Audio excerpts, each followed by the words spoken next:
happiest memories. What a simple and carefree time it was. Wisps of clouds dotted the sky. The sun bathed everything in golden light. And when song filled the air, not even the shyest of flowers could resist swaying along. This is Skirk's homeland. She was so curious about everything as a child, always skipping school to go exploring instead. There was so much to discover. The treasures at the bottom of the sea, the secrets beyond the stars, and that merchant ship packed with adults wearing those strange clothes. Yes, the ship. That was the beginning of the end. It was a spaceship. When it arrived, the people that disembarked wore smiles on their faces and spoke of friendship. They claimed to be merchants from a neighboring planet, looking to establish trade. Skirk's parents, her relatives, her neighbors, everyone welcomed the newcomers with open arms and allowed them to explore the planet. To them, the visitors were guests and should be treated with hospitality. No one had any idea of what was to come.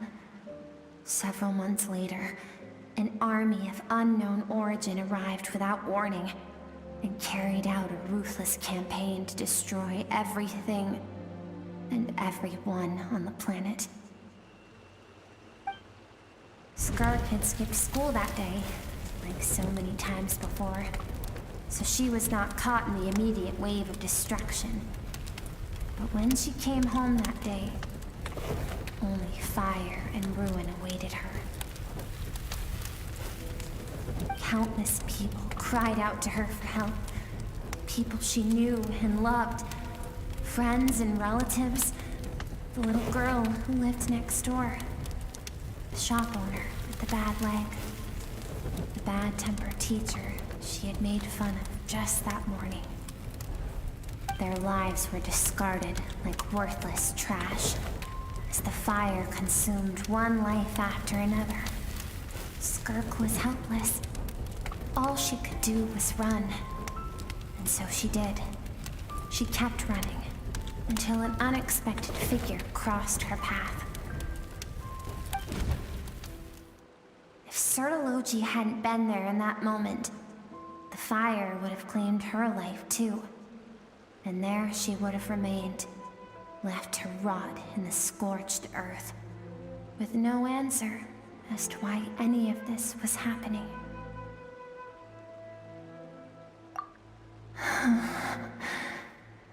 Because she and her people were seen as a threat.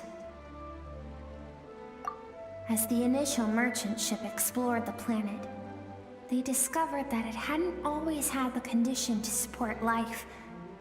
Yet there was evidence of human activity, even during the periods of extreme heat or cold in the past. Further research revealed that, over time, the people of this planet had evolved the ability to adapt to any type of environment or energy source. For that reason, the outsiders viewed them as a potential threat and decided to eliminate them before the threat could rear its head. And so, the army was called, and the so-called danger was wiped from the face of the planet. Senseless, isn't it? Deemed a threat because of a gift they didn't even know they had. Perhaps it was their own innocence and kindness that doomed them. But in the end, that was lost to the blaze as well. If those with power get to decide good and evil, then all you can trust in is the sword in your hand. And so, before death could claim her, she ran. She ran and never stopped. No one wants to relive their most painful moments. Well, that brings us to the end of the story. this is as far as we can go. Skirk is waiting over there. For both of us. Let's go to her. It's time to fulfill my purpose. And my greatest wish over all these years.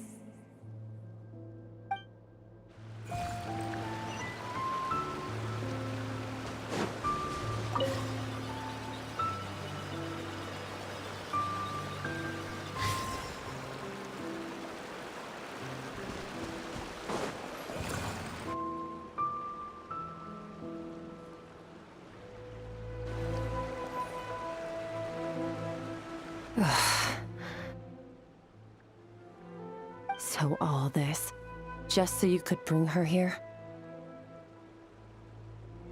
I have things to say to you. Well, to me. I want someone to witness our reconciliation, even if it takes an argument to get there.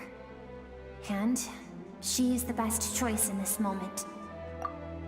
Her suppressed emotional self. The version of herself she keeps locked in the recesses of her mind, stifled by reason.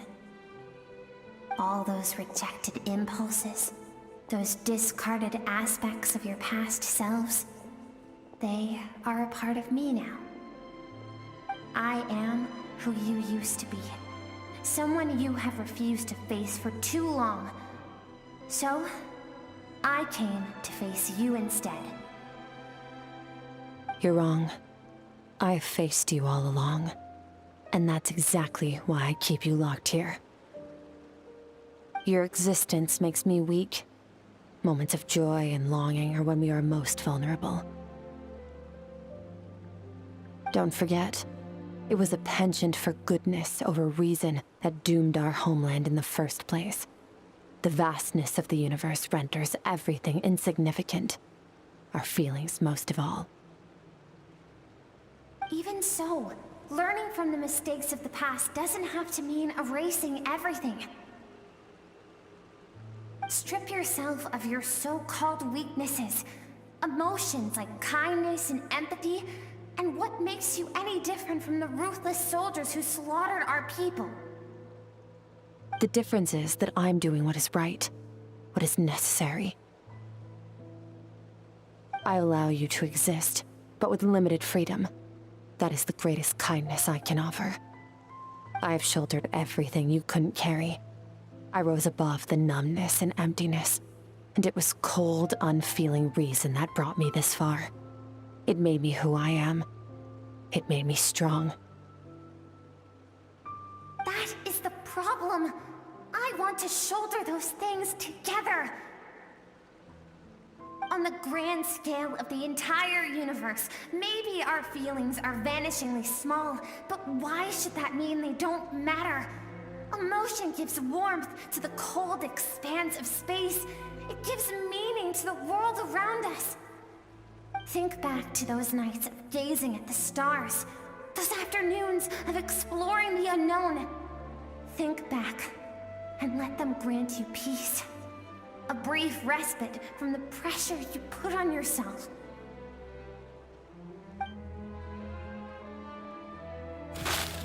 That isn't what we need. It's exactly what we need. Aren't you curious about why recovering your strength has taken longer than normal this time? Finally, you get to the important part. That is the only answer I came here to find. Then look around. Look at your inner world. You cast aside your dreams and curiosity, and in doing so, you lost your original motivation. You severed all connection to who you used to be, so you can no longer draw strength from your past. Now, the only things driving you forward are fear and survivor's guilt. But these cannot take you far enough. And so, this river, the source of your strength, grows more polluted by the day. And do you think that means I should seek help from a weak little thing like you?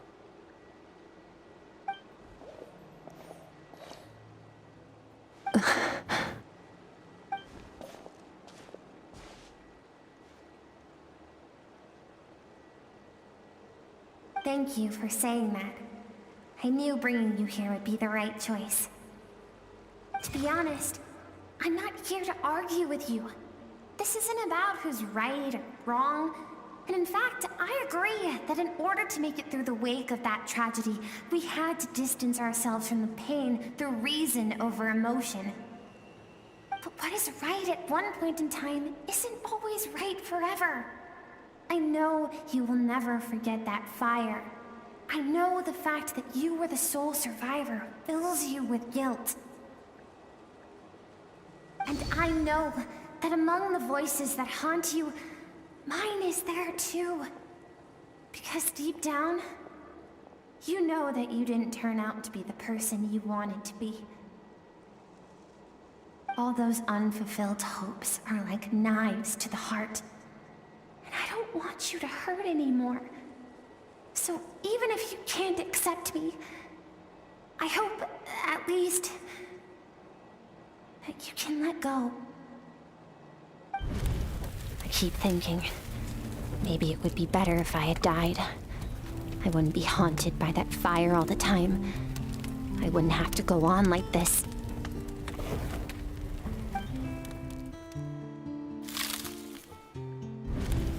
Your dad and I, we're not afraid to stare death in the face, but we need you to survive.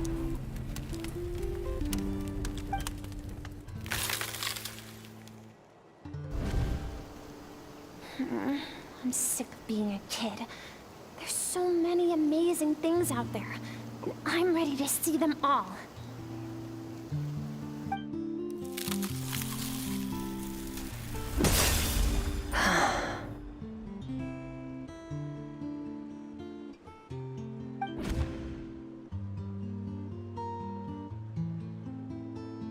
I remember. There was a song Mom and Dad always sang when we went out to fetch water. Dancing water. The sand along your path is begging for your song and movement. Will you carry this burden with you on your journey? I am not the dancing water, and you are not the burdensome sand. But if this is your wish, then I will carry you with me until the end.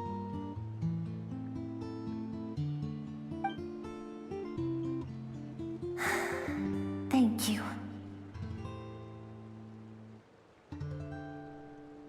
I should be thanking you.